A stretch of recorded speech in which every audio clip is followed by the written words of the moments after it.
Assalamualaikum warahmatullahi wabarakatuh. Hamdan katsiran tayyiban mubarakan fi kama yuhibbu rabbuna wa yarda. Asyhadu an la ilaha illallah wa asyhadu anna Muhammadan abduhu wa rasuluh. Iqraran bihi wa tauhida. Allahumma salli ala Sayyidina Muhammad wa ala alihi wa sahbihi wa mawalah. Yang berbahagia ya. Ini yang punya hajatnya. Ini. Iya, Bapak Irfan. Oh, Bapak Irfan. Ya, bin Ibu Jessica. Ibu Jessica. Ya, Ya. bin. Yang berbahagia Bapak Irfan Anton Sobari. Antun. Iya. Antun. Afwan. Bapak Irfan Antun Sobari bin almarhum Bapak Antum Sobari serta Ibu Jessica Juliani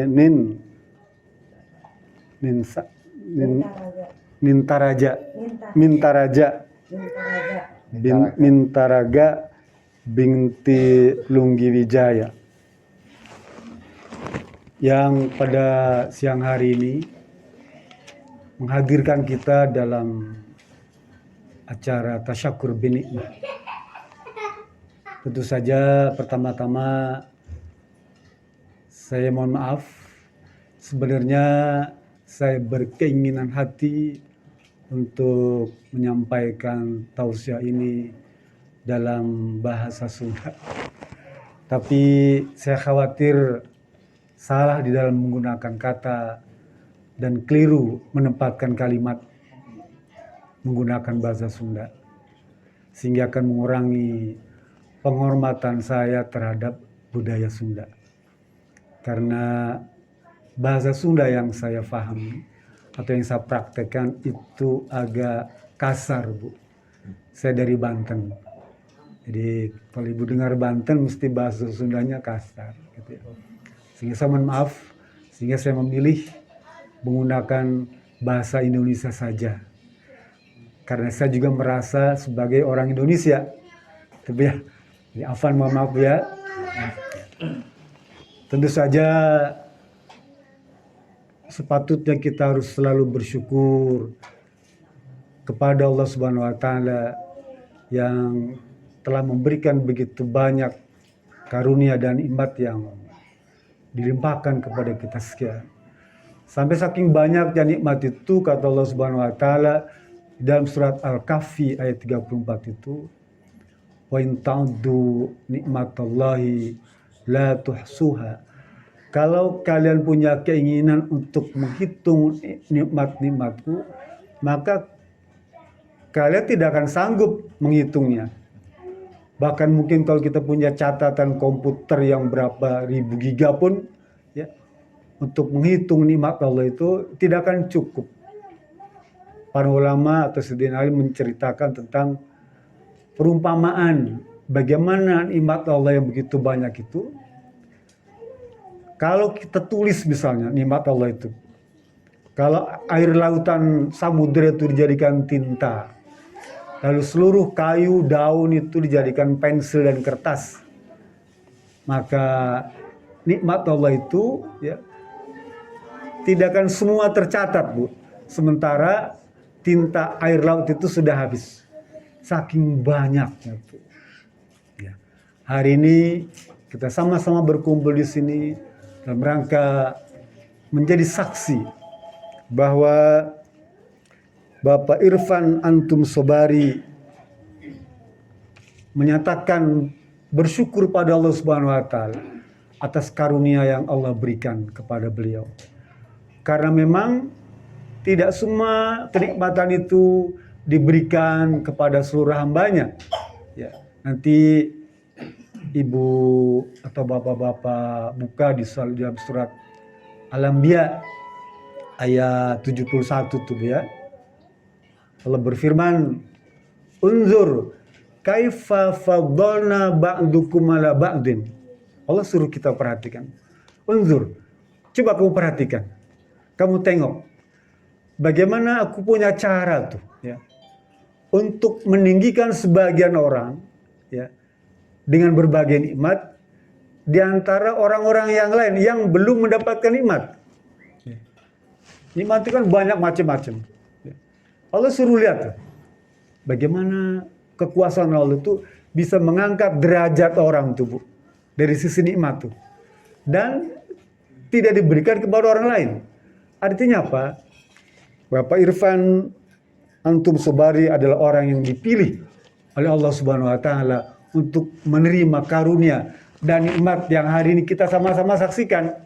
Apa? Berupa ma'had, berupa tempat tinggal ini, yang tidak diberikan kepada orang lain. Kalau Bapak tengok ke pinggir sana mungkin tidak seperti ini, ya. Apa maknanya? Pak Irfan Antum Sobari adalah orang yang sangat beruntung. Dan diantara bukti mendapatkan karunia itu dengan bersyukur kepada Allah Subhanahu wa taala. Ada 3 cara bentuk syukur itu, Bapak-bapak Ibu rahmatullah Subhanahu wa taala. Yang pertama, meyakini bahwa nikmat, karunia, rizki, bermacam karunia itu, keutamaan itu adalah milik Allah, ya. Nanti bisa dibuka dalam surat Ali Imran, surat 373 tuh. Kata Allah Subhanahu wa taala, "Qul innal fadla biyadillahi yu'ti ma yasha." Wahai Muhammad SAW, Allah nyuruh kepada Nabi Muhammad, katakan kepada umat kalian, umat itu, ya, umat Islam, sesungguhnya kenikmatan itu, ya, di tangan Allah Subhanahu wa taala, di bawah kekuasaan Allah. Ya. Kenikmatan, karunia, keutamaan, kesuksesan, kebahagiaan, kesenangan, ketentraman itu hanya milik Allah, dan Allah akan berikan kepada mereka-mereka yang Allah kehendaki. Yu'ti ma yasha. Allah berikan kepada siapa saja yang Allah kehendaki. Balik lagi bahwa karunia, nikmat, rizki itu kita harus yakin bahwa itu milik Allah Subhanahu wa taala. Itu yang pertama. Bentuk syukur, Bu, ya. Yang kedua, cara bersyukur itu yang kedua adalah dengan mengucapkan alhamdulillah. Segala puji bagi Allah Subhanahu wa taala. Boleh dipanjangkan.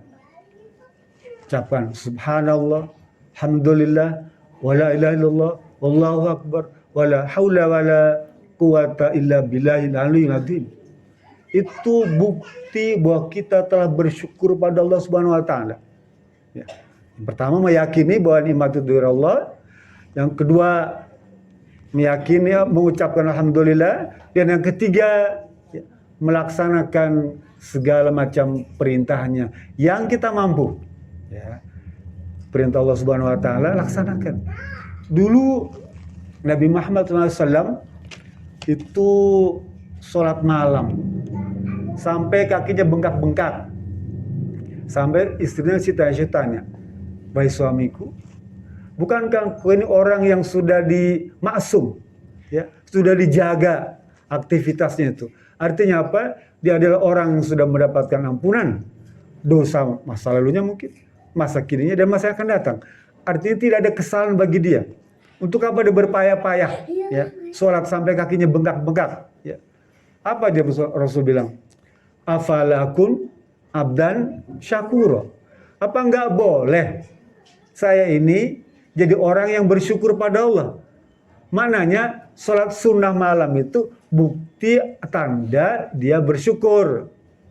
Lah kalau sholat sunnah saja dianggap itu cara bersyukur, apalagi sholat wajib. Tentu lebih tinggi lagi derajat nilai syukurnya itu, ya. Oleh karena itu seluruh ibadah itu dianggap cara bersyukur, ya. Termasuk siang hari ini kita berkumpul di sini, ya.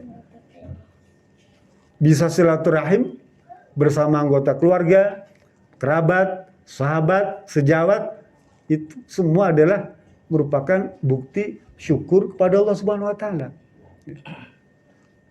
Bukankah Rasul pernah berkata, orang yang senantiasa selalu menjaga hubungan baik silaturahmi itu, ya, antar silaturahim, maka Allah akan berikan 2 kebaikan setidaknya tuh, ya. Yang pertama, Rasul bilang, ayab suto rizkuhu, Allah akan lebarkan rizkinya. Rizki itu akan dibuka lebar-lebar, Bu. Kalau hari ini mungkin kita dapat 10, kalau kita bisa bersilaturahim, maka kita akan mendapatkan 20. Ya. Itu yang di dalam surat Al-Kahfi ayat 7, Allah berfirman, wa ta'azana rabbukum la in syakartum la azidannakum. Ya. Jika engkau mengakui Allah Subhanahu wa taala sebagai Tuhanmu, ya, kemudian bersyukur pada Allah atas segala macam pemberian yang telah kita terima, maka Allah berjanji, la azidannakum, akan kami tambah. Ditambah lagi, Bu. Kalau kita bersyukur pada Allah Subhanahu wa taala. Silaturahim di antaranya adalah dalam rangka apa? Mengail, meminta kembali tambahan rezeki itu, Bu. Ya. Agar bertambah. Sekalipun kita sudah merasa cukup sebagai manusia yang diakui oleh Allah Subhanahu wa taala dan Rasulullah SAW, manusia itu begitu, Bu. Kasih 1 minta 2, kasih 2 minta 3, begitu. Dan itu manusiawi, apalagi lebih-lebih di zaman sekarang yang tingkat kebutuhannya, keperluan akan karunia rezeki itu semakin hari semakin besar, tuntutannya semakin besar. Anak kita masih SD mungkin keperluannya sedikit, SMP naik lagi, SMA naik lagi, ya. Kuliah naik lagi, begitu terus. Memang uang bukan segalanya, tapi sekarang segala-galanya mesti pakai uang. Itu. Oleh karena itu, bersyukur kepada Allah, sering-sering silaturahmi seperti ini, ya. Maka Allah akan tambahkan. Yang kedua, Rasul bilang, wansa asar, Allah tambah usianya tuh, Bu. Orang yang senantiasa menjaga silaturahim dengan kerabat, dengan sejawat itu, Allah akan tambahkan usianya, ya, umurnya. Bahkan dalam hadis lain, kata Asy-Syamarkhandi, orang yang sudah divonis umurnya itu tinggal 3 hari lagi, ya, 3 hari lagi usianya, menurut catatan para malaikat, karena menjalin silaturahim, menjaga hukum silaturahim, hubungan silaturahim, Allah tambah jadi 30 tahun tambahan usianya tuh. Luar biasa. Sebaliknya, orang yang usianya masih 30 tahun lagi tuh, Bu, tapi karena dia memutuskan silaturahim, ya, nggak mau diajak silaturahim, maka umurnya hanya tinggal 3 hari lagi. Jadi ini adalah sebuah perkara yang perlu kita jadikan pegangan, bahwa betapa pentingnya silaturahim. Bapak Ibu rahimahullah subhanahu wa ta'ala.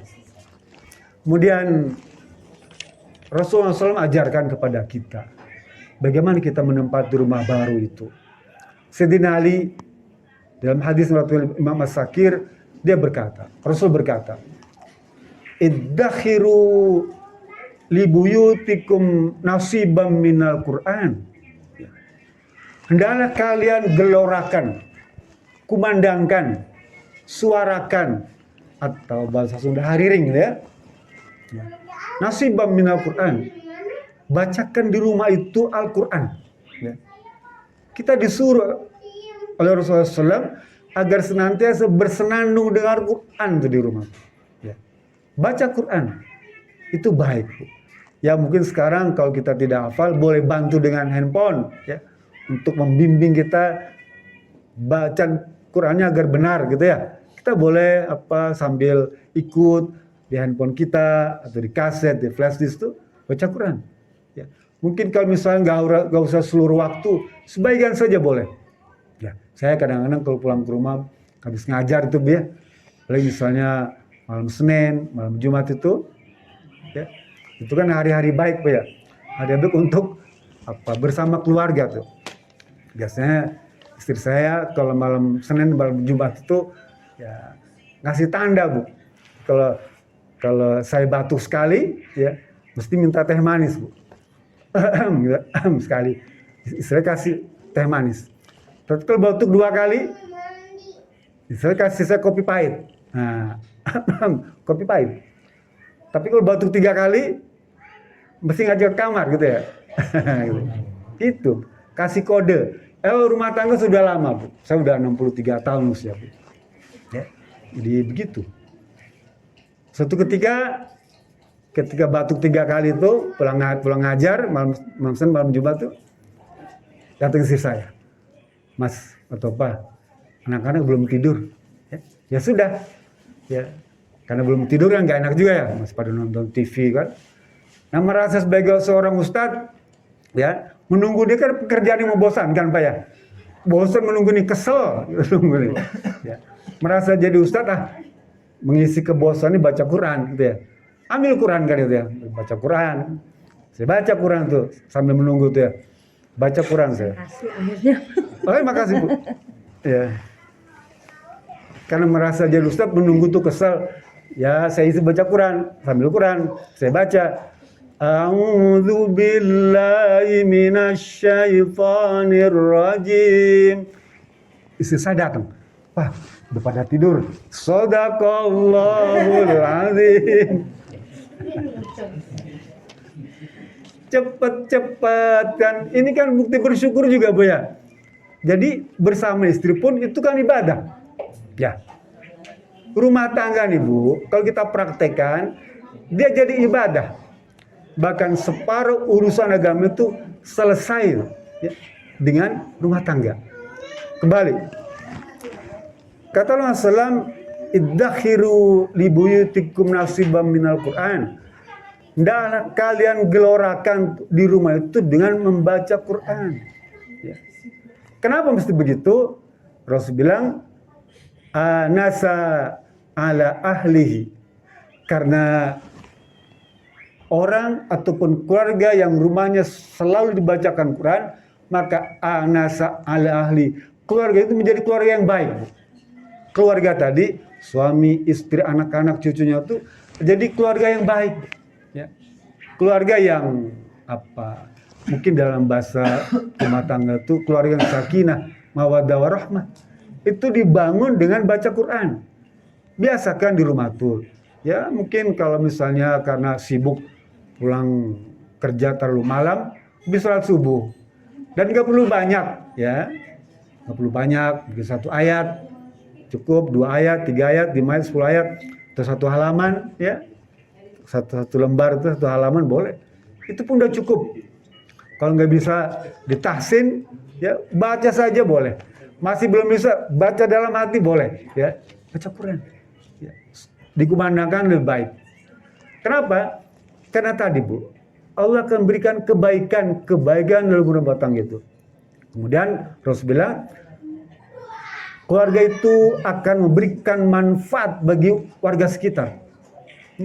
Rumah yang sering dibacakan Quran, maka dia tidak akan segan-segan pasang lampu di jalan tuh Bu, untuk menerangi jalan tuh. Mananya apa? Ada manfaat yang diberikan keluarga itu kepada masyarakat sekitar. Pasang lampu saja kan sudah memberikan penerangan, ya, memberikan penerangan tuh. Apalagi kalau gorong-gorongnya bersih, ada taman, ada taman hidup, ya, pepohonan, itu sudah memberikan kontribusi bagi masyarakat sekitar. Mananya apa? Orang ini, keluarga ini memberikan manfaat bagi masyarakat sekitar. Yang ketiga, Rasul bilang, rumah itu akan dihuni bukan hanya keluarga itu, tapi jin-jin yang beriman juga bersama-sama kita. Jin itu kan makhluk Allah begitu. Dia berhidup bersama kita Bu. Sama seperti malaikat. Malaikat itu ada kanan kita, kiri kita. Terus kemanapun kita pergi ada malaikat. Begitu juga setan, kanan kiri kita ada. Terus mengikuti kita. Bahkan Rasul bilang, inna syaitana yajri majrad dam. Dia ikut bersama aliran darah kita. Lah rumah jika sering dibacakan Quran, maka kurma itu akan memberikan kenyamanan. Ya, nyaman. Kenapa? Karena banyak jin yang beriman. Nanti Bapak Ibu bisa rasakan. Kalau bertamu ke rumah seseorang itu, ada rasa enak. Ya. Kok enak banget rumahnya. Sekalipun rumahnya kecil, ya, kalau lagi besar itu nyaman. Ya. Tata letaknya, semuanya enak lah. Itu yang dimaksudkan Rasul bilang, baiti jannati. Jadikan rumahmu itu sebagai surgamu. Ya. Jadikan rumah kita itu sebagai surga kita. Jadi sebagian surga itu telah Allah berikan kepada kita. Kalau rumah kita tuh sering dibacakan Al-Quran. Bandingkan dengan ada rumah ya yang jarang atau tidak pernah dibacakan Quran. Maka rumah itu apa? Sumpah, Bu. Ya, al-hasan al-ahli. Keluarga itu biasanya menjadi keluarga yang berantakan, Bu. Saya sering menyaksikan bagaimana keluarga yang broken home tuh gara-gara memang jarang dibacakan Quran. Ya. Dan tidak ada satupun memberikan manfaat bagi masyarakat sekitar. Sampai lampu jalan jadi matiin, nggak mau tuh. Lampu satunya dimatikan tuh. Saking nggak maunya mengorbankan untuk kepentingan masyarakat. Ya, nggak mau dia, Bu. Dan yang ketiga, Rasul bilang kalau rumah itu tidak pernah dibacakan Quran, maka diisi oleh syaitan. Nggak enak masuk rumah itu. Ya. Oleh karena itu, Rasul mengajarkan kepada kita, jadikan rumah itu sebagai tempat baca Quran. Di antara bacaan Quran yang boleh dibacakan atau disunahkan untuk menempati rumah baru surat Al-Baqarah itu.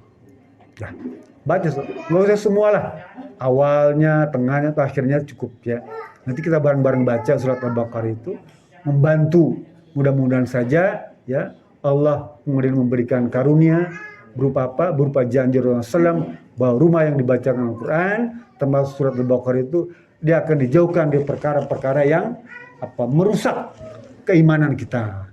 Itu saja yang bisa saya sampaikan sebagai pengantar tasyakur bin Ima ini.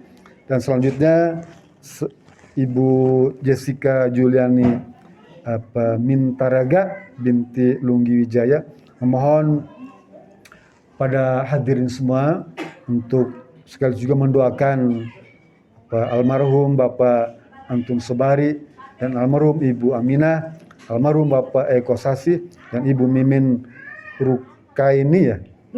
Rukmini dan almarhum Nini Utijah, Ibu Junah ya, Ibu Uneh, Ibu Oken Santi, Ibu Lili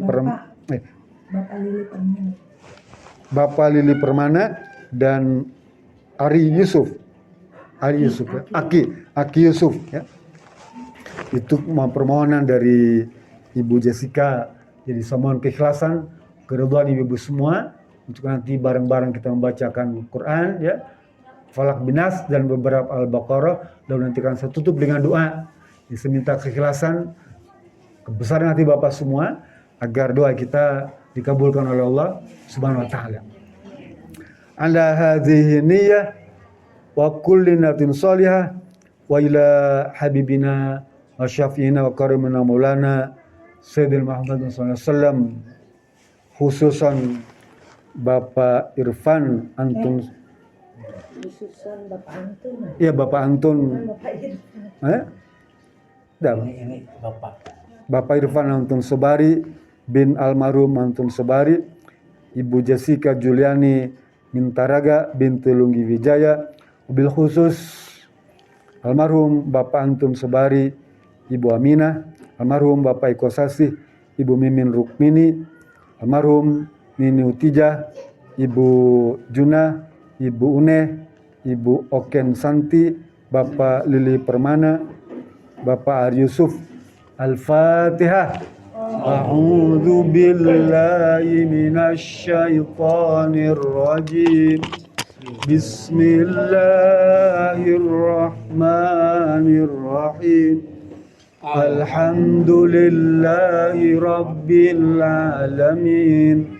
Ar-Rahmanir Rahim, Maliki Yaumiddin, Iyyaka na'budu wa iyyaka nasta'in, Ihdinas siratal mustaqim, siratal ladzina